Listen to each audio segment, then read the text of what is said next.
चला, आता आपलं पाच पश्चिमासाठी शरीर तयार झालं. एक आहे की पाच पश्चिमासन होत नसते. पाच पश्चिमासन म्हणजे सर्व गोष्टीचा समन्वय असतो. आणि हे पाच पश्चिमासन भगवान शिवशंकरांनी पार्वतीला सांगितलेलं आहे. त्याच्यामुळे हे विशेष सनातन सत्य आहे. चला, हात उंच करा, दोन्ही भरपूर उंच करा, कंजूसी करू नका. इथं कंजूसी केली तर शरीराला फायदा होणार नाही. हात उंच केले, आकाशाला बघले, भरपूर श्वास घेतला. आता श्वास सोडत सोडत दोन्ही पायाचे दोन्ही हाताने अंगठे पकडा. ठीक आहे. हळूहळू डोकं जाऊ दे टोंगड्यापर्यंत. बघा जाते काय तर. हात सोडायचे नाही, पाय सरळ ठेवायचे, जमिनीसोबत समांतर ठेवा. पाय उचलायचे नाही. बघा कसं वाटतंय, छान वाटतंय. ठीक आहे. चला परत उंच करा. हा प्रयोग जर सक्सेस झाला, तुमचं जे पोट असते ना कधीच वाढणार नाही. आणि जर पोट वाढलं की ते तहतक असते, त्याचे जे टिश्यू असतात ना त्या कामात नाही येत. आणि असं जर पोट खाली असलं आपलं, जसं पोट वाढल्याचं मन नेमकं काय होते, ज्याचं पोट वाढते त्याचे जे बाकीचा जो लेअर असतो ना तो कामात नाही येत. मग ते स्थूलता तयार करून ते नकारात्मक सोच तयार करत असते. त्याच्यामुळे आपल्याला काय करायचं, पोट हे समांतर पाहिजे.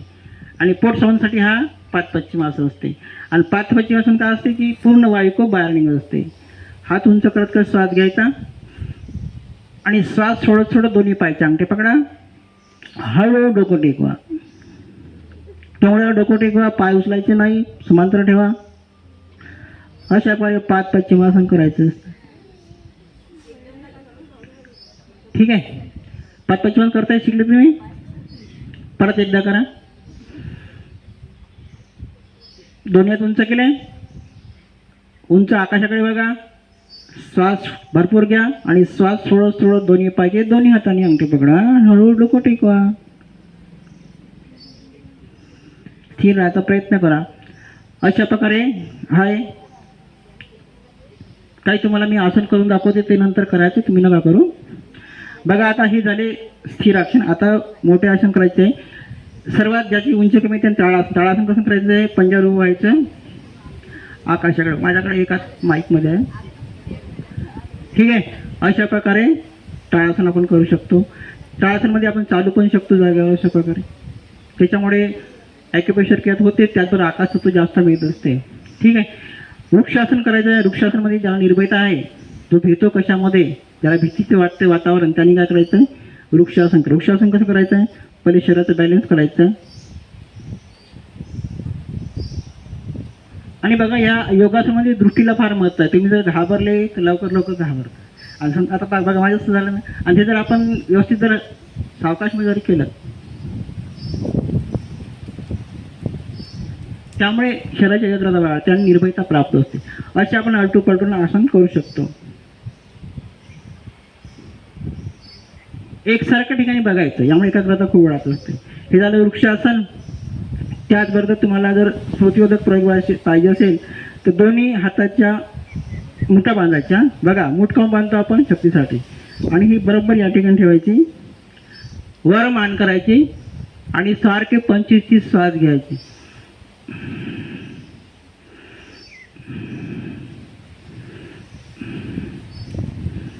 डोळे उघड पाहिजे यावेळेस. असे श्वास घेत डोळे आकाशाकडे बघत राहायचं, भरपूर श्वास घ्यायचे. हा मेगा शक्तिवर्धक प्रयोग असतो. यामुळे आपल्याला शक्ती खूप प्राप्त होते. दुसरा प्रयोग आहे पुन्हा आपल्याला तीच क्रिया, तीच बघून खाली बघायचं, डोळे बंद आणि श्वास घ्यायचे. कारण हे जमिनीकडे असते, ही ग्रॅव्हिटी जास्त असते. त्यामुळे काही काही क्रिया ह्या श्वसन क्रियेला जमिनीकडे नसतात. ज्या श्वसन क्रियेच्या क्रिया असतात त्या सरळ सरळ आकाशाकडे असतात. आणि आकाशतत्व हे सर्वात श्रेष्ठ चांगलं असतं. जमिनीमध्ये दुर्गंधी असतं, परत परत गेलं ते सुवासिकता असते, आनंद असतो. अशा प्रकारे 2-3 क्रिया करायच्या. आता तुम्हाला दुसरं आसन सांगताय, पवनमुक्त आसन. पवन असतं असं म्हणजे ते स्थिर शयन करायचं असते. आणि सर्वात शेवटचं आसन होतं सर्वांगासन. हे सर्वांगासन केल्यानंतर कोणतेही आसन करायचं नसतो. सर्वांगासन म्हणजे सर्व आसनाचा समावेश. या ठिकाणी एकच असतं, पाय वर असतं, डोकं खाली असतं. कारण आपलं नेहमी का असते, चालता बोलता हृदयाला म्हणजे डोक्याला रक्तपुरवठा कमी मिळते. त्यामुळे जे काही डोक्याचे प्रॉब्लेम आहे हे सर्व प्रॉब्लेम सर्वांगासन निघते. सर्वांगासन 10 ते 15 मिनिटं जरूर करायचं. कोणतं जरी आसन नाही केलं सांगलं तुम्हाला तरी ध्यान करा, योग करा, प्राणायाम करा, तुळशीचे पानं खा, कडुलिंबाचे पानं खा, ज्या काही छोट्या क्रिया सांगितल्या त्या सांगितल्या. अशा जरी आपण जरी क्रिया केल्या नाही 70% ते 20% करा, 25% करा, आणि जेव्हा तुम्हाला अनुभव येतो या गोष्टीचा तुम्ही सहजतेने मग करता. चला आता आपण तुम्हाला शयनक्रियेच्या क्रिया सांगतो तुम्हाला. शयनक्रियेमध्ये पहिलं असतं स्थलबस्ती. स्थलबस्ती म्हणजे जे पोटाचे विकार असते ते कमी करायचे असते. सरळ सरळ शयनक्रिया करायची. शयनक्रिया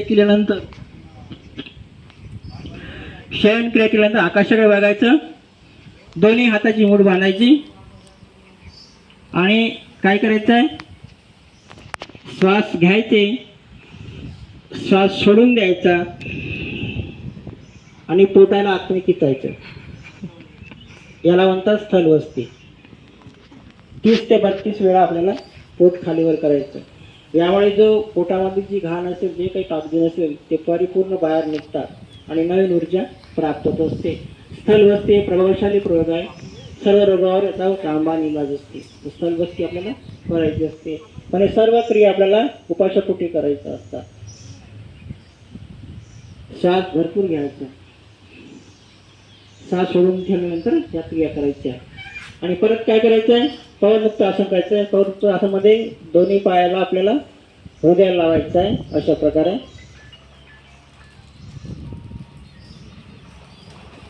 यामध्ये विशेष प्रेशर करून तुम्हाला दाबायचं आहे पोटाशी. यामुळे गॅसेस पूर्ण बाहेर निघत असते. हे पवनमुक्त आसन आहे.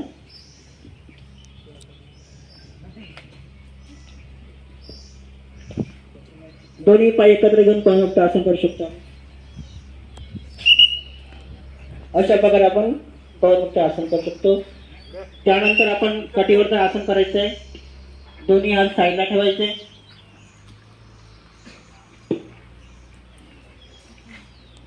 डोकं एका साईडला, पाय एका साईडला करायचं, म्हणजे अपोजिट मध्ये करायचं. डावीकडे पाय, उजवीकडे पाय असेल तर मान डावीकडे.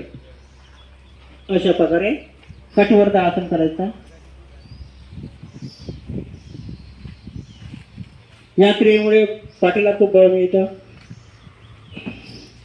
अशा 5-6 क्रिया करायच्या. त्यानंतर शेवटचं असं तुम्हाला सांगत आहे कमी प्रमाणामध्ये. सर्वांगासन करताना सावधानी बाळगायची. दोन्ही पायाला व्यवस्थित उचलून आपण एकाग्र दृष्टी करत सर्वांगासन करायचं आहे.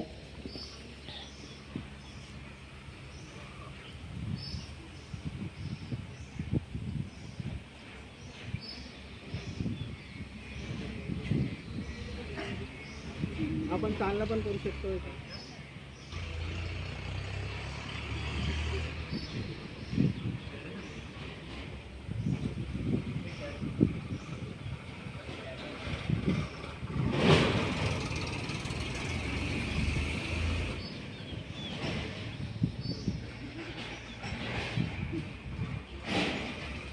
आणि जेव्हा सर्वांगासन होतो त्यावेळेस आपण लग उठायचं नसतं, डाव्या साईडला उठायचं. आपला हृदय डाव्या साईडला असतं ना, त्यामुळे डाव्या साईडला शांत प्रकारे उठायचं असतं. कारण रक्त पुरवठा डोळ्याकडे गेला असतो, डोक्याकडे गेला असतो, त्यामुळे हृदयाकडे यायला वेळ लागतो. आपल्याला ते हळूहळू शांतपणाने आपण उठायचं असतं.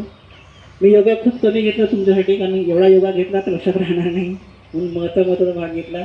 पण विद्यार्थी मित्र आजच्या काळानुसार समजून घ्या, योगा फार फार आवश्यक आहे. आणि जर आपण योगमय जीवन नाही केलं तर काय होईल, भोगमय जीवन होईल. तुम्हाला भोगमय पाहिजे का योगमय पाहिजे, दोन्ही पाहिजे असं आहे. कारण गृहस्थ जीवनामध्ये दोन्ही असतं. वैदिक जीवनामध्ये योग असतं आणि राक्षसामध्ये भोग असतो. राक्षसी जीवन जगायचं असेल, भोगवादी शांती मिळणार नाही, संपत्ती असते. आणि परम शांती पाहिजे असेल तर तुम्हाला योगामृत व्हावं लागते. आणि आपलं स्रोत काय, योग करून कौशल्य. त्याशिवाय आपण कौशल्य प्राप्त करू शकत नाही. सांगायचा उद्देश एकच होता. आता ही स्वास्थ्य संजीवनी आहे. मी सूर्यनमस्कार यासाठी नाही घेतला का तुम्हाला तो सांगताना थोडासा डिफिकल्ट होतो. सूर्यनमस्कारची क्रिया अशी असते की त्या 11 प्रकारच्या क्रिया असतात आणि सूर्यनमस्कार सांगायला मला 1 तास लागतो. तर त्याच्या क्रिया सांगत तुम्हाला श्वसन क्रिया सांगावं लागते. म्हणजे सूर्यनमस्कार सोपा नाही आहे. तो आपण आयुर्वेद पद्धतीने असं करणारा कोणी पटापटा करते, पण श्वसन क्रियेमार्फत व्हायला पाहिजे. श्वसन जी क्रिया असते ही योगाला फार महत्त्वाची असते. आणि श्वसन क्रियेवर आपल्याला फार फार लक्ष द्यावं लागते. श्वसन क्रिया शांत करण्याकरताच योगा असतो. जेव्हा श्वसन क्रिया शांत होत असते ती बघा, आपल्याला राग आला तर आपली विवेक चांगला काम करतो का? ज्यावेळी आपली तरी शरीराची परिस्थिती बिघडली तर आपली खरी शक्ती काम करते का? विवेक काम करतो का? नाही करत. मग आपल्याला विवेक काम करायला काय? बुद्धी नेहमी आपल्याला आवरून ठेवावं लागते. हे जे दोन लगाम आहे ना आपल्या बुद्धिशक्तीचे, हे सारखे आवरून ठेवावं लागते. आणि मन असं आहे, खूप बेईमान आहे. आणि ह्या मनाला जर आकाराचं असेल तर तुम्हाला योगाशिवाय पर्याय उत्तर नाही. म्हणून पहिलं तत्व आहे पृथ्वी तत्व, दुसरं आहे जल तत्व. पृथ्वीपेक्षाही जल जास्त आहे. ते तीन विभागात बर्फ, बाष्पीभवन आणि नॉर्मल येत असते. अग्नितत्व जास्त व्याप्त आहे, त्याच्यामुळे सर्व सांगितल्या. आणि त्या वागतं उपजीविका सांगितली. की योगा हा जीवनामध्ये फार आणि फार अत्यंत गरजेचा आहे. जेवढं आपल्याला अन्न पाणी गरज आहे त्यामध्ये तेवढाच महत्त्व आपल्या ऑक्सिजनला आहे. आणि ऑक्सिजन आपल्याला घरी शुद्ध करण्यासाठी घरी तुळशी झाड लावली चालते, किंवा आपण जे वनस्पती म्हणतो आपण कडुलिंबाचे, यापासून ऑक्सिजन जास्त सोडत असतो. तुळस अशी वस्तू आहे की त्यामध्ये रेस्पिरेशन जे जास्त असते ते घरोघरी लावायचे. आपण अशा प्रकारे वृक्षारोपण करू शकतो. नाही मोठे झाडं पण छोटे तर आपण घरी लावू शकतो कुंडीमध्ये, याला काही विरोध नाही आहे. आणि कोणी त्याला काही म्हणू शकत नाही. आणि शहराला खूप आवश्यक असतं. तुमच्या घरातच एक घर एक मंदिर बनत असतं. घरालाच मंदिर बनवा, बनता येतं, अडचण काहीच नाही आहे. फक्त आपल्या छोट्या छोट्या गोष्टी शिकावं लागते. गुडवेलचा काढा हप्त्यातून एक दिवस घ्यायचा. कडुनिंबावर बरंचसं गुडवेल असतं. यामुळे पांढऱ्या पेशीची काष्टांता वाढत असते. जेव्हा पांढऱ्या पेशी आपल्या शरीरात जास्त असेल तर कोणताच रोग होत नाही. शुगरचे नेमकं कारण काय झालं आजच्या काळामध्ये? जेव्हापासून गुड गेला, साखर आली, त्यापासून हे शुगर वाढलं. जेव्हा पूर्वीचा गुड पित होते लोक, त्यामुळे उसाचा होता. ह्या साखरेमध्ये 36 प्रकारचे केमिकल टाकतात आणि आपली साखरदारा ती अविभन्न गंगल जात नाही ती आपल्याला. जसं रिफाईंड तेल आलं, रिफाईंड तेलामध्ये काय आलं? सोयाबीनचं रिफाईंडने 600 टेम्परेचरवर ते विकसित कर म्हणजे वितळवते आणि त्यामध्ये गरम करून काढते. तसं सोयाबीन तेल निघतच नाही. पूर्वी जवस आणि तिळाचं तेल खातो आपण, त्याच्यामुळे याचे जे तत्व ते खूप मिळत होते. आपल्याला शरीराला असे पोषक तत्व मिळत नाही चालले, कारण ही अनजस्टेबल परिस्थिती आहे. जनसंख्या खूप वाढली आहे, साधनाची अपूर्ती झाली आहे. आपण ते सुखी होण्याचा प्रयत्न करतो.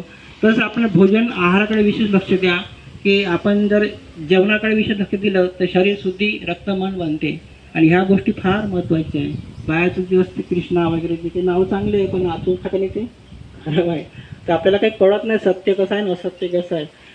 आजच्या युगामध्ये असलीपेक्षा नकली प्रभावशाली आहे. आणि दिसतं पण ते चमकतं पण त्यापासून विकसित होत नाही. फळभाजी खूप चांगली हिरवी दिसली आपल्याला. आता पराठे पाहतो आपण, खूप चांगला हिरव्या मारला, हिरव्यागार असतात, पण त्याच्या एक पाणी जर नाही आला तरी आजची कंडिशन तशीच आहे. म्हणून तो आम्ही ते विशेष करून आम्ही शेतकऱ्यावर पण उपक्रम सुरू केले आहे. ते बारामतीला एक पोरे मॅडम आहे, ते म्हणजे तुम्ही पाहिलं असाल, ते राष्ट्रपती पुरस्कार प्राप्त केला. जे बीजांकुरून बीज बँक आहे, नॅचरल ऑर्गॅनिक, त्याला काहीच फवारणी करायची नाही, काहीच खत द्यायचं नाही. जमिनीला फक्त आपण उपजीविक करून त्यावरून प्रयोग करू शकतो. फक्त गुळाचं पाणी द्यायचं असते आणि कडुनिंबाचा काढा काढून द्यायचा असते. त्यामुळे जमीन खूप उपयुक्त होत असते. आपण आज त्या जमिनीला एवढं खाद दिलं आहे की त्यापासून डोस देऊ आपण पागल झालं. अशा प्रकारची शेती आजच्या काळात नष्ट झाली आहे.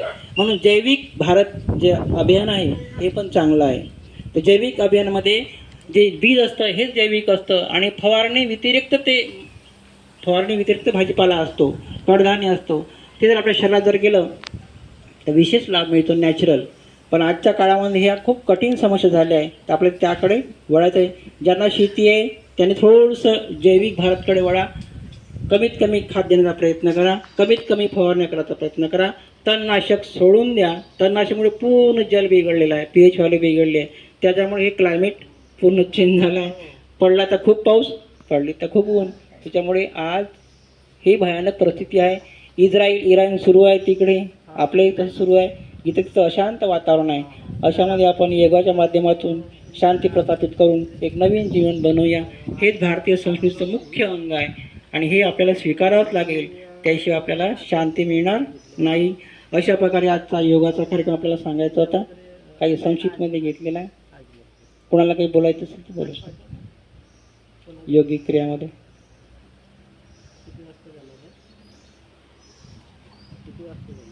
पण योगा करा, सुरुवात तर करा. चुकलं तर चालेल, यूट्यूबवर पाहून घ्यायचं, त्या ठिकाणी मोबाईलचा उपयोग करायचा.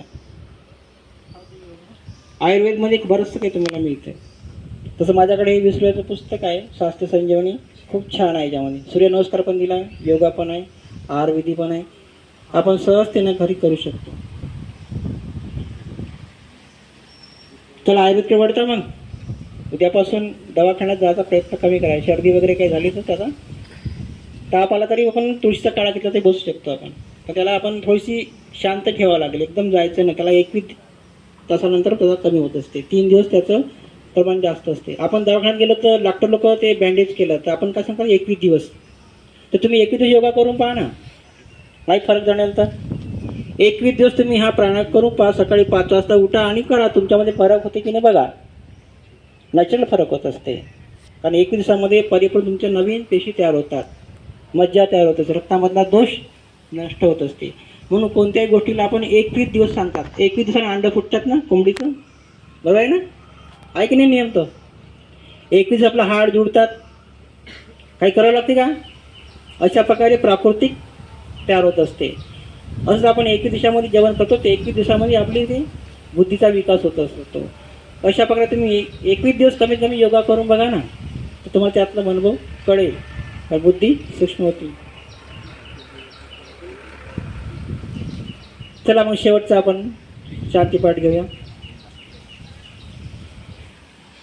सर्व भवन्त सुखिनः सर्व सन्तो निरामये सर्वे भद्राणि पश्यन्तु मा कश्चित् दुःखभाग्. तर तुम्हाला सर्वांना शांती पाहिजे, तर त्यासाठी सर्वांचं कल्याण होऊन आपण सर्वांना आपण नमस्कार करतोय. शांती शांती शांती शांती. जय हिंद, जय भारत. जय हिंद, जय भारत. आपण भारत मातेचे सुपुत्र आहोत. त्यामुळे आपण अशा ठिकाणी जन्म झाला आहे ज्या ठिकाणी वैदिक सनातन संस्कृती आहे ती जगामध्ये सर्वात श्रेष्ठ आहे. हिला कोणीही नष्ट करू शकत नाही. भरत लागून त्रास देऊ शकतात, पण ही सनातन सत्य आहे, ते ईश्वर निर्मित आहे आणि ती निसर्गाशी जुळलेली आहे.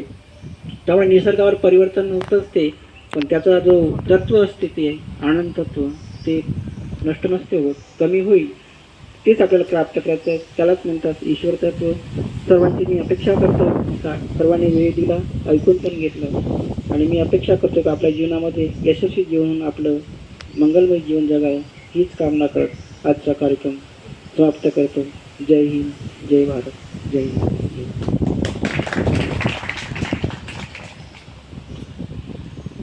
आपलं खूप खूप धन्यवाद माननीय श्री विजय तांडुलवार सर. विजय तांडुलवार सरांची मला आधीपासून ओळख आहे, कारण मी भजन मंडळामध्ये आहे मारेगावच्या, आणि तिथे यांचं भजन मंडळ आहे. त्याच्यामुळे त्यांच्यासोबत माझे भजनं पण गायलेले आहेत. आणि आजच्या कार्यक्रमाला लाभलेले विजय तांडुलवार सर आणि तसेच त्यांच्या योग दिनाच्या शुभेच्छा आपल्या सर्वांना मिळो. तसेच आपल्या संस्थेच्या वतीने आणि आपल्या संस्थेतील माननीय श्री प्राचार्य सर यांनी 2 शब्द बोलावे अशी मी त्यांना विनंती करते.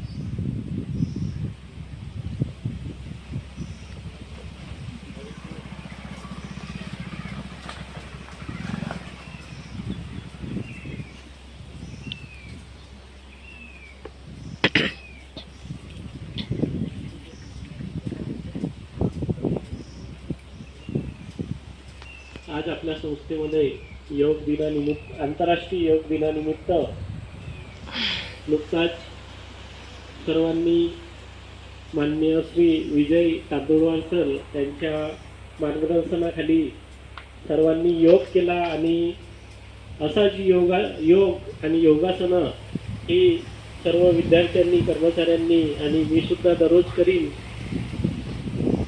आणि आपलं जीवन जे आहे ते निरोगी, शांत आणि आनंदमयी ठेवीन. आजच्या योग दिनानिमित्त माननीय विजय तांदुळवार सर या ठिकाणी आले, त्यांचं मी संस्थेच्या वतीने हार्दिक आभार व्यक्त करतो. आणि या ठिकाणी उपस्थित सर्व निदेशक, कर्मचारी तसेच सर्व प्रशिक्षणार्थी मित्र या ठिकाणी उपस्थित झाले आणि सर्वांनी योग केलं. सर्वांचं मी संस्थेच्या वतीने हार्दिक आभार व्यक्त करतो आणि आजचा कार्यक्रम या ठिकाणी संपला असे मी जाहीर करतो. धन्यवाद. पुन्हा एकदा सर्वांना योग दिनाच्या हार्दिक शुभेच्छा.